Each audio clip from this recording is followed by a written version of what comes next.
बहुत आलू वाली ਜ਼ਮੀਨ ਕਿਵੇਂ ਤਿਆਰ ਕਰੀ ਦੀ ਹੈ? ਇੰਜ ਕਰਕੇ ਇਹ ਕੰਮ ਹੀ ਕੋਈ ਨਹੀਂ ਮੁਸ਼ਕਲ ਹੈਗਾ, ਲੇਕਿਨ ਆਲੂ ਦੀ ਜ਼ਮੀਨ ਦੀ ਤਿਆਰੀ ਨੂੰ ਐਡਾ ਜ਼ਿਆਦਾ ਸੀਰੀਅਸ ਲਿਆ ਜਾਂਦਾ ਹੈ ਕਿ ਉਹਨੂੰ ਜਿਹੜਾ ਨਾ ਐਡਾ ਜ਼ਿਆਦਾ ਸੀਰੀਅਸ ਲਿਆ ਜਾਂਦਾ ਕਿ ਉਹਦੇ ਵਿੱਚ ਅਸੀਂ ਬਹੁਤ ਜ਼ਿਆਦਾ ਐਕਸਟਰਾ ਫਿਊਲ ਵੀ ਜ਼ਾਇਆ ਕਰਨੇ ਆ, ਬਹੁਤ ਜ਼ਿਆਦਾ ਟਾਈਮ ਵੀ ਵੇਸਟ ਕਰਨੇ ਆ, ਔਰ ਜ਼ਮੀਨ ਸਾਡੀ ਫੇਰ ਵੀ ਅੱਛੀ ਯਾਨੀ ਆਲੂ ਦੀ ਰਿਕੁਆਇਰਮੈਂਟ ਦੇ ਮੁਤਾਬਕ ਤਿਆਰ ਨਹੀਂ ਹੁੰਦੀ। ਇਸ ਲਈ ਅੱਜ ਅਸੀਂ ਗੱਲ ਕਰਨੀ ਹੈ ਆਲੂ ਲਈ ਜ਼ਮੀਨ ਨੂੰ ਤਿਆਰ ਕਰਨ ਦੇ ਤਰੀਕੇ ਦੇ ਉੱਤੇ, और किहड़ी ज़मीन असी उस ज़मीन की तैयारी के उत्ते गल करांगे जिहड़ी ज़मीन सब तो मुश्किल है तैयार करना, जिहड़ी यानी मुंजी वाली ज़मीन जिहड़ी आलू लई तैयार करनी सब तो मुश्किल है।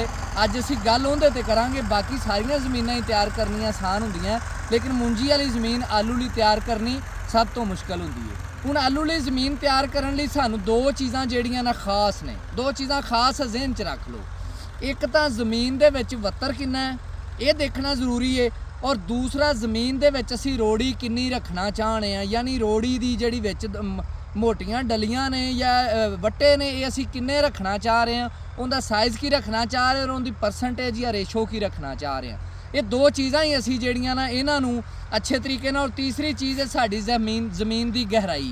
ये तीन चीज़ां असी ज़हन च रखनियां ने और इहदे मुताबक ही ज़मीन तैयार करनी है। सब तो पहली गल कि ਜਿਹੜੀ भी ज़मीन मुंजी वाली है जिंदे तुसी आलू काश करना है ना, उन्होंने तुसी कम अज़ कम 20 तो ज़्यादा 30 दिन पानी उनका मुंजी का पहले बंद कर देना है। कोई फर्क नहीं आता, सिर्फ 1 तो 2 मन का पैदावारी फर्क आएगा, और ये भी हो सकता है कि बाद का तुहाडी जिहड़ी फसल है मुंजी की वो डिग्गण तो बच जाए ज़मीन खुश्क होने की वजह तो। और दूसरा फायदा उनका ये होएगा कि जिस टाइम तुसी जिहड़ा ना ज़मीन तैयार करोगे उहदे च मुनासब नमी होएगी, और वो जिहड़ा ना उन्होंने हल चलाना तैयार करना आसान हो जाएगा। हुण जिहड़ी पहली तो गल नमी हुंदी यानी मुनासब होवे, जिस टाइम तुसीं उहदे च डिस्कां मारनियां उहनूं फ्री करके जिहड़ा ना उहदे मुंजी दे वेस्ट तो तुसीं डिस्कां मारनियां, उस टाइम उहदा वत्तर मुनासब होना चाहिए, यानी वो इन्नी ज़्यादा गिल्ली नहीं होनी चाहिए कि उहनूं तुसीं हल चलाओ तो वो वट्टे बनते जान, और उन्होंने अगर तुसीं रोटावेटर चलाओ तो गोल गोल जिहड़ा ना वो बताऊं बनते जान और मुख्तलिफ किस्म के औजार बनते जान, जिन्हां नूं बाद विच ख़त्म करना इंतहाई मुश्किल हो जाता है, खास तौर पर पक्की ज़मीन दे विच। मैरा ज़मीन का तैयार करना थोड़ा जिहा आसान है, लेकिन पक्की ज़मीन चूँकि मुश्किल है उहदे ते ही असीं गल करांगे। अच्छा, वत्तर उहदा मुनासब होना चाहिए, अच्छे तरीके नाल उहदे विचों सफाई करके वेस्ट दी या उन्होंने वेची मल्च करके बहुत अच्छे तरीके नाल, हुण तां मल्चिंग मशीनां आ गईयां ने, सानूं वेस्ट नूं अग नहीं लानी चाहिए। एक तो साडा जिहड़ा माहौलियाती नुकसान है, दूसरा साडी ज़मीन का जिहड़ा सेहत का खास एक पहलू है ना उन्होंने असी ज़ाया कर लेने जो असी अग लाने उन्होंने असी वेस्ट कर देने। इसलिए जिहड़ा मुंजी का वढ है उन्होंने अग नहीं लानी चाहिए, उन्होंने अच्छे तरीके नाल साफ करो या उन्होंने विच मल्च करो अगर तुहाडे कोल औजार है तो। उस तो बाद उन्होंने पतलियां या रख के दरमियानियां या रख के ना डिस्कां मारो, डबल डिस्कां मारन तो बाद उन्होंने जिहड़ा ना 1 या 2 दिन ज़मीन की नमी के मुताबक उन्होंने 1 या 2 दिन टाइम दिओ, और तुसी बाद विच देखो कि मिसाल के तौर पर साडी है जिहड़ी मिट्टी है ये जिस टाइम इस तरीके नाल इहनूं असीं दबाने आ भुरना शुरू हो जाएगी ना, उस टाइम तुसीं इहदे विच हल चला देना है, और डबल हल चलाना है चंगा दबा के, जिहड़ा कि 240 और 260 दे वस दा रोग नहीं, जिहड़ा कि 385 ट्रैक्टर या 80-85 हॉर्स पावर का ट्रैक्टर ही हल चला सकता है, उन्होंने डबल ज़रा चंगे दबा के जिहड़ा ना हल चलाने ने। और अगर किसी को छोटा ट्रैक्टर है तो वो घर नूं भुल के बिल्कुल जिहड़ा ना परेशानी नूं ट्रैक्टर नूं नहीं वेखना, ज़मीन तैयार करन दा मतलब है कि फिर मैं 260 या 40 की जान निकलनी है फिर पक्की ज़मीन दे विच, या फिर यह तरीका अगर 2 सीयां च करना है तो, या फिर उन्होंने आसानी नाल करना है तो फिर 3 तो 4 सीयां उन्होंने हल चला के फिर उन्होंने 1 या 2 दिन ज़मीन के मॉइस्चर के मुताबक उन्होंने पई रहन देना है। उस तो बाद उन्होंने ना अच्छे तरीके नाल रोटावेट करना है, सिंगल या डबल। लेकिन सिंगल या डबल का फैसला कित्थे होना है, उहदे विच यह है कि साडी आलू वाली ज़मीन, बहुत सारे लोगों का ख्याल है कि आलू वाली ज़मीन जिन्नी बरीक होएगी ना आलू उन्ना अच्छा होएगा, और ये बहुत वड्डी गलतफहमी है तुहाडी किसानां दी।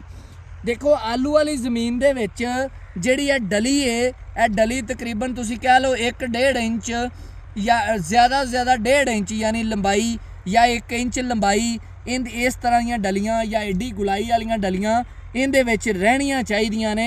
इनका फायदा भी तुहानूं मैं डिस्कस करना इहदे वैसे वीडियो दे विच इहदा फायदा की है, लेकिन ये तुहानूं दस्सण दा मकसद की है कि अगर तुहाडा एक रोटावेटर नाल ये पोजीशन बन जाती है ਕਿ ਜ਼ਮੀਨ ਕੋ ਥੋੜਾ ਬਹੁਤ ਪਾਊਡਰ ਔਰ ਜ਼ਿਆਦਾਤਰ ਜਿਹੜੀਆਂ ਤੁਹਾਡੀਆਂ ਜਿਹੜੀਆਂ ਨਾ ਡਲੀਆਂ ਹੋਣ, ਯਾਨੀ ਪਾਊਡਰ ਜਿਹੜਾ ਉਹ ਤੁਹਾਨੂੰ ਖੇਲ ਨੂੰ ਸ਼ੇਪ ਦੇਣ ਲਈ ਜ਼ਰੂਰੀ ਹੈ, ਔਰ ਡਲੀਆਂ ਜਿਹੜੀਆਂ ਨੇ ਉਹਨਾਂ ਦਾ ਕੀ ਫਾਇਦਾ ਹੈ, ਉਹਨਾਂ ਦਾ ਫਾਇਦਾ ਬਹੁਤ ਜ਼ਿਆਦਾ ਹੈ। ਤੁਸੀਂ ਇਹ ਕਹਿ ਲਓ ਕਿ ਜਿਹੜੀਆਂ ਥੋੜੀਆਂ ਬਹੁਤ ਡਲੀਆਂ ਜ਼ਮੀਨ ਦੇ ਵਿੱਚ ਨੇ ਨਾ, ਇਹ ਕਹਿ ਲਓ ਤੁਹਾਡੀ ਫੀ ਏਕੜ 10 ਬੋਰੀ ਕਮ ਅਜ਼ ਕਮ ਪੈਦਾਵਾਰ ਦਾ ਫਰਕ ਪਾਉਣਗੀਆਂ ਅਗਰ ਇਹ ਡਲੀਆਂ ਜ਼ਮੀਨ ਦੇ ਵਿੱਚ ਮੌਜੂਦ ਹੋਣ ਤੇ। ਅਗਰ ਇਹ ਨਾ ਮੌਜੂਦ ਹੋਣ ਤੇ ਤੁਹਾਡੀ 10 ਬੋਰੀ ਕਮ ਅਜ਼ ਕਮ ਪੈਦਾਵਾਰ ਮੈਂ ਕਹਿੰਦਾ ਕਿ ਕਮ ਹੋ ਜਾਏਗੀ। ਅਗਰ ਕਿਸੇ ਨੇ ਐਕਸਪੈਰੀਮੈਂਟ ਕਰਨਾ ਹੈ ਤਾਂ ਇਸ ਚੀਜ਼ ਤੇ ਐਕਸਪੈਰੀਮੈਂਟ ਕਰ ਸਕਦਾ ਹੈ। ਅਵਲ ਮੈਂ ਮਨਾ ਕਰਨਾ ਕਿਉਂਕਿ ਇਹ ਸਾਰੇ ਤਜਰਬਾਤ ਕਰਕੇ ਹੀ ਮੈਂ ਤੁਹਾਨੂੰ ਚੀਜ਼ਾਂ ਦੱਸ ਰਿਹਾ ਹੁੰਨਾ। ਇਸ ਲਈ ਆ ਜਿਹੜੀ ਡਲੀ ਹੈ ਮਿੱਟੀ ਦੇ ਵਿੱਚ ਇਹ ਹੋਣੀ ਇੰਤਹਾਈ ਜ਼ਰੂਰੀ ਹੈ। ਔਰ ਤੀਸਰੀ ਚੀਜ਼ ਜਿਹੜੀ ਰਹਿ ਗਈ ਉਹ ਇਹਦੇ ਵਿੱਚ ਇਹ ਆ ਕਿ ਜ਼ਮੀਨ ਦੇ ਵਿੱਚ ਨਮੀ। ਜ਼ਮੀਨ ਦੇ ਵਿੱਚ ਨਮੀ ਮੇਰੀ ਕੈਲਕੂਲੇਸ਼ਨ ਦੇ ਮੁਤਾਬਕ ਤਕਰੀਬਨ 25 ਤੋਂ 30% ਹੋਣੀ ਚਾਹੀਦੀ ਹੈ। ਔਰ ਇਹਦਾ ਆਮ ਕੁਲੀਆ ਇਹ ਆ ਕਿ ਜਿਸ ਟਾਈਮ ਸਾਡੇ ਬਜ਼ੁਰਗ ਜਿਹੜੇ ਨੇ ਉਹ ਦੱਸਦੇ ਨੇ ਕਿ ਜਿਸ ਟਾਈਮ ਜ਼ਮੀਨ ਨੂੰ ਇੰਜ ਮਿੱਟੀ ਨੂੰ ਤੁਸੀਂ ਦਬਾ ਕੇ ਛੱਡੋ ਨਾ ਤੇ ਡਲੀ ਜਿਹੜੀ ਉਹ ਰਵੇ, ਯਾਨੀ ਡਲੀ ਬਣਨਾ ਸ਼ੁਰੂ ਹੋ ਜਾਵੇ ਜਿਸ ਤਰ੍ਹਾਂ ਇਹ ਬਣ ਗਈ ਹੈ। ਇਹਦਾ ਮਤਲਬ ਹੈ ਕਿ ਜ਼ਮੀਨ ਗਿੱਲੀ ਹੈ, ਯਾਨੀ ਇਹਦੇ ਵਿੱਚ ਵੱਤਰ ਤੇ ਉੱਗਣ ਵਾਲਾ ਕੋਈ ਵੀ ਸੀਡ ਕਾਸ਼ ਕੀਤਾ ਜਾ ਸਕਦਾ ਹੈ। ਇਹਦਾ ਮਤਲਬ ਹੈ ਕਿ ਜ਼ਮੀਨ ਅਜੇ ਆਲੂ ਲਈ ਫੀਜ਼ੀਬਲ ਨਹੀਂ ਹੈਗੀ। ਇਹਦੇ ਵਿੱਚ ਇਸ ਟਾਈਮ ਕਮ ਅਜ਼ ਕਮ 40 ਤੋਂ 45% ਨਮੀ ਹੈਗੀ, ਯਾਨੀ 40 ਤੋਂ 45% ਪਾਣੀ ਹੈਗਾ।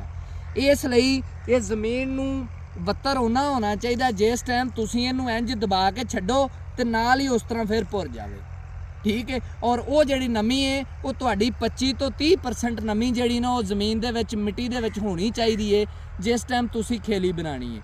ਔਰ ਸਭ ਤੋਂ ਆਖਰੀ ਤੇ ਸਭ ਤੋਂ ਅਹਿਮ ਚੀਜ਼ ਕਿ ਜਿਹੜਾ ਪਲਾਂਟਰ ਹੈ, ਪਲਾਂਟਰ ਜਿਹੜਾ ਆਟੋਮੈਟਿਕ ਆਲੂ ਕਾਸ਼ ਕਰਨ ਵਾਲੀ ਸਾਡੇ ਕੋਲ ਔਜ਼ਾਰ ਹੈ, ਉਹਦੇ ਲਈ ਜ਼ਮੀਨ ਦੀ ਗਹਿਰਾਈ ਤੇ ਜਿਹੜਾ ਆਮ ਅਸੀਂ ਜਿਹੜਾ ਨਾ ਉਹ ਸਾਡੇ ਕੋਲ ਰੇਜਰ ਹੈ ਉਹਦੇ ਲਈ ਜ਼ਮੀਨ ਦੀ ਗਹਿਰਾਈ ਘੱਟ ਵੀ ਹੋਏ ਤੇ ਗੁਜ਼ਾਰਾ ਹੋ ਜਾਂਦਾ ਹੈ। ਲੇਕਿਨ ਪਲਾਂਟਰ ਲਈ ਅੱਛੀ ਜ਼ਮੀਨ ਦੀ ਗਹਿਰਾਈ ਯਾਨੀ ਕਮ ਅਜ਼ ਕਮ 10 ਇੰਚ ਜਿਹੜੀ ਨਾ 10 ਤੋਂ 12 ਇੰਚ ਜਿਹੜੀ ਤੁਹਾਡੀ ਜ਼ਮੀਨ ਹੈ ਨਾ ਉਹ ਅੱਛੇ ਤਰੀਕੇ ਨਾਲ ਜਿਹੜੀ ਨਾ ਉਹ ਵਗੀ ਹੋਣੀ ਚਾਹੀਦੀ, ਉਹ ਮਿਕਸ ਹੋਈ ਹੋਣੀ ਚਾਹੀਦੀ ਹੈ।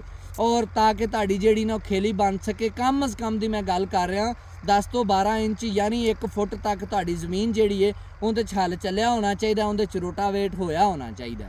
ਔਰ ਉਸ ਤੋਂ ਬਾਅਦ ਕੀ ਕਰਨਾ ਹੈ ਕਿ ਅਗਰ ਵੱਡਾ ਟਰੈਕਟਰ ਹੈ ਤੁਹਾਡੇ ਕੋਲ ਤੇ 2 ਜਿਹੜੀਆਂ ਹਲ ਦੀਆਂ ਸੀਆਂ ਪੂਰੀਆਂ ਦਬਾ ਕੇ 2 ਹਲ ਦੀਆਂ ਸੀਆਂ ਲਾ ਦੇਣੀਆਂ। ਔਰ ਜਿਹੜੀ ਸਾਈਡ ਤੇ ਆਖਰੀ ਸੀ ਲੱਗੀ ਉਹਦੀ ਆਪੋਜ਼ਿਟ ਸਾਈਡ ਤੇ ਪਲਾਂਟਰ ਚਲਾ ਦੇਣਾ, ਉਹ ਅੱਲਾ ਦੀ ਸਬੁਰਦ ਕਰਕੇ ਜਿਹੜਾ ਨਾ ਆਲੂ ਲਾਣਾ ਸ਼ੁਰੂ ਕਰ ਦੇਣਾ। ਲੇਕਿਨ ਜ਼ਮੀਨ ਦੇ ਵਿੱਚ ਨਮੀ ਜਿਹੜੀ ਹੈ ਨਾ ਉਹ 25 ਤੋਂ 30% ਹੋਣੀ ਚਾਹੀਦੀ ਹੈ ਜਿਸ ਟਾਈਮ ਤੁਸੀਂ ਜਿਹੜਾ ਨਾ ਉਹ ਆਲੂ ਕਾਸ਼ ਕਰਨਾ ਹੈ। ਉਹਦੀ ਵਜ੍ਹਾ ਇਹ ਹੈ ਕਿ ਅਗਰ ਨਮੀ ਇਸ ਤੋਂ ਜ਼ਿਆਦਾ ਹੋਏਗੀ ਤੇ ਤਾਂ ਵੀ ਅਗਰ ਤੁਸੀਂ ਬਾਹਰ ਖੇਲਾਂ ਬਣਾ ਕੇ ਤੁਸੀਂ ਪਾਣੀ ਲਾਓਗੇ ਤੇ ਖੇਲ ਡਿੱਗੇਗੀ ਤੁਹਾਡੀ, ਯਾਨੀ ਖੇਲੀ ਦੀ ਸ਼ੇਪ ਬਰਕਰਾਰ ਨਹੀਂ ਰਹੇਗੀ, ਖੇਲੀ ਛੋਟੀ ਹੋ ਜਾਏਗੀ। ਔਰ ਅਗਰ ਤੁਹਾਡੀ ਜ਼ਮੀਨ ਜ਼ਿਆਦਾ ਖੁਸ਼ਕ ਹੋਏਗੀ ਤੇ ਪਹਿਲੀ ਗੱਲ ਹੈ ਉਹ ਖੇਲੀ ਬਣਨੀ ਨਹੀਂ, ਅਗਰ ਬਣ ਵੀ ਜਾਏਗੀ ਮੌਕੇ ਤੇ ਜਿਵੇਂ ਪਾਣੀ ਲਾਓਗੇ ਉਹ ਡਿੱਗਣਾ ਸ਼ੁਰੂ ਹੋ ਜਾਏਗੀ। ਇਸ ਲਈ ਇਹ ਇੰਤਹਾਈ ਅਹਿਮ ਚੀਜ਼ ਹੈ ਜ਼ਮੀਨ ਦਾ ਵੱਤਰ, ਯਾਨੀ ਜ਼ਮੀਨ ਦੇ ਵਿੱਚ ਮਿੱਟੀ ਦੇ ਵਿੱਚ ਨਮੀ ਦੀ ਜਿਹੜੀ ਮਿਕਦਾਰ ਹੈ ਉਹ ਕਿੰਨੀ ਹੋਣੀ ਚਾਹੀਦੀ ਹੈ। ਇਹ 3 ਚੀਜ਼ਾਂ ਮੈਂ ਤੁਹਾਨੂੰ ਦੱਸੀਆਂ ਜਿਨ੍ਹਾਂ ਨੂੰ ਤੁਸੀਂ ਜਿਨ੍ਹਾਂ ਤੇ ਗੌਰ ਰੱਖਣਾ ਹੈ। ਇੱਕ ਤੁਹਾਡੀ ਜ਼ਮੀਨ ਦੀ ਨਮੀ ਯਾਨੀ ਉਹ ਕਿੰਨੀ ਹੋਣੀ ਚਾਹੀਦੀ, ਉਹ 25 ਤੋਂ 30% ਹੋਣੀ ਚਾਹੀਦੀ ਜਿਸ ਟਾਈਮ ਤੁਸੀਂ ਕਿਰਾ ਕਰਨਾ ਹੈ। ਔਰ ਦੂਸਰਾ ਤੁਹਾਡੀ ਗਹਿਰਾਈ 10 ਤੋਂ 12 ਇੰਚ ਹੋਣੀ ਚਾਹੀਦੀ, ਹੱਲ ਜਿਹੜਾ ਚੱਲਿਆ ਹੋਵੇ। ਔਰ ਤੀਸਰਾ ਜਿਹੜੀ ਤੁਹਾਨੂੰ ਇਤਿਆਤ ਦੱਸੀ ਹੈ ਖਾਸ ਤੌਰ ਤੇ ਮੁੰਜੀ ਵਾਲੇ ਵੱਢ ਦੀ, ਉਹ ਇਹ ਆ ਕਿ 20 25 ਜਾਂ 30 ਦਿਨ ਤੁਹਾਨੂੰ ਪਹਿਲੇ ਉਹਦਾ ਪਾਣੀ ਮੁੰਜੀ ਦਾ ਬੰਦ ਕਰ ਦੇਣਾ ਇੰਤਹਾਈ ਜ਼ਰੂਰੀ ਹੈ। ਔਰ ਚੌਥੀ ਚੀਜ਼ ਜਿਹੜਾ ਵੇਸਟ ਹੈ ਉਹਨੂੰ ਵੇਸਟ ਕਰਨਾ ਛੱਡ ਦਿਓ। ਉਹ ਵੇਸਟ ਬੇਸਿਕਲੀ ਸਾਡੇ ਲਈ ਖਜ਼ਾਨਾ ਹੈ, ਸਾਡੀ ਇਸ ਜ਼ਮੀਨ ਲਈ ਖਜ਼ਾਨਾ ਹੈ, ਸਾਡੀ ਇਸ ਮਿੱਟੀ ਲਈ ਖਜ਼ਾਨਾ ਹੈ ਔਰ ਸਾਡੀ ਅਗਲੀ ਆਉਣ ਵਾਲੀ ਪੈਦਾਵਾਰ ਲਈ ਖਜ਼ਾਨਾ ਹੈ। ਇਸ ਲਈ ਜਿਹੜਾ ਬੰਦਾ ਜਿਹੜੇ ਔਜ਼ਾਰ ਥੋੜੇ ਮਹਿੰਗੇ ਨੇ ਲੈ ਸਕਦਾ ਹੈ ਉਹ ਜ਼ਰੂਰ ਲਵੇ, ਜਿਹੜਾ ਨਹੀਂ ਲੈ ਸਕਦਾ ਉਹਦੀ ਤਾਂ ਖੈਰ ਚਲੋ ਮਜਬੂਰੀ, ਅਗਰ ਰੈਂਟ ਤੇ ਮਿਲਦੇ ਤੇ ਇਸਤੇਮਾਲ ਕਰੇ ਤਾਂ ਕਿ ਅਸੀਂ ਜਿਹੜਾ ਆਪਣੀ ਜ਼ਮੀਨ ਦੀ ਸਿਹਤ ਵੀ ਬਚਾ ਸਕੀਏ ਔਰ ਅਸੀਂ ਆਪਣੀ ਜ਼ਿਆਦਾ ਤੋਂ ਜ਼ਿਆਦਾ ਪੈਦਾਵਾਰ ਵੀ ਲੈ ਸਕੀਏ। ਇਹਦੇ ਨਾਲ ਹੀ ਇਜਾਜ਼ਤ ਦਿਓ। ਕਿਸਾਨ ਜ਼ਿੰਦਾਬਾਦ, ਪਾਕਿਸਤਾਨ ਪਾਇੰਦਾ।